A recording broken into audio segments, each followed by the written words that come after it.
Hello friends, இன்றைக்கி நம்ம வீடியோவில் பார்க்க போகிறது கீரை பொரியல் தான் பார்க்க போகிறோம். வாங்க பார்த்துடலாம். ஃபஸ்ட்டு ஒரு தண்டு கீரை எடுத்து நல்லா குட்டி குட்டி குட்டியாக நல்லா சாப் பண்ணி வச்சுக்கலாம்.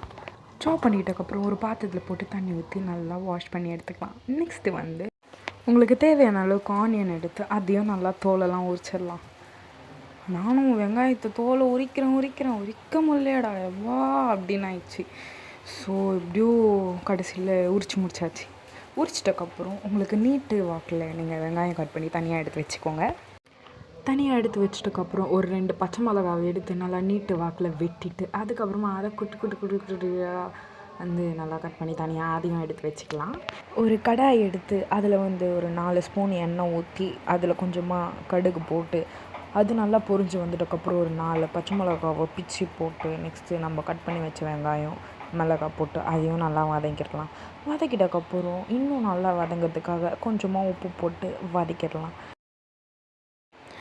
டேய் தக்காளி கட் பண்ணியா அப்படின்னு எங்கள் அப்பா கேட்க, ஐயோ இல்லைப்பா இன்னும் கட் பண்ணலன்னு சொல்லிட்டு 2 மாண்டியில் கொட்டிட்டு திருப்பி அதை குட்டியாக நல்லா கட் பண்ணி வச்சுக்கிட்டேன். என்னடா இது கீரையில் தக்காளி போடுவாங்களா? அதுதாங்க இன்றைக்கி ஸ்பெஷல் கீரை. இது என்னோடய ரெசிபி கிடையாது, எங்கள் அப்பாவோட ரெசிபி தான். பார்த்துடலாம் வாங்க. எனக்கே அப்படி தான் இருந்துச்சு, என்னடா இது தக்காளிலாம் போடுவாங்களா? அப்புறம் இன்னொன்று ட்விஸ்ட்டு கொடுத்தாங்க, என்னென்னா இஞ்சி பூண்டு பேஸ்ட்டு போட்டாங்க. அதுதான் எனக்கு இன்னும் ஷாக் ஆகிடுச்சு. நானே இப்போ எங்கள் அப்பா கிட்டே கேட்டேன், அப்பா இது சாப்பிட்டே ஆகணுமா அப்படின்னு கேட்டேன். நீ ஃபஸ்ட்டு சாப்பிட்டு பாரு, அதுக்கப்புறமா நீ பேசு அப்படின்னாங்க. சரிடா சொல்லிட்டு திருப்பியும் நம்ம அரிஞ்சு வச்ச தக்காளி நம்ம போட்டு அதையும் நல்லா வதக்கிக்கலாம்.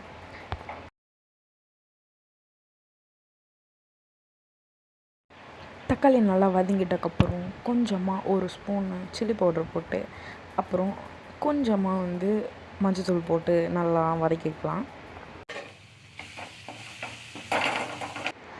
நல்லா வதங்கிட்டக்கப்புறம் நெக்ஸ்ட்டு கீரை அள்ளி போட்டு அதுவும் 2 பரட்டிட்டு கீரை வேகிற அளவுக்கு நம்ம தண்ணி ஊற்றி நம்ம வேக வச்சாலாம். மூடி போட வேணாம், ஏன்னா மூடி போட்டால் கீரை அவ்வளோவா டேஸ்ட் இருக்காது. ஸோ அது நல்லா கொதிச்சு வர வரைக்கும் நல்லா கிளறி விட்டுக்கிட்டே இருக்கலாம். நல்லா கிளறி விட்டாச்சு, கீரையும் ரெடி ஆயிடுச்சு.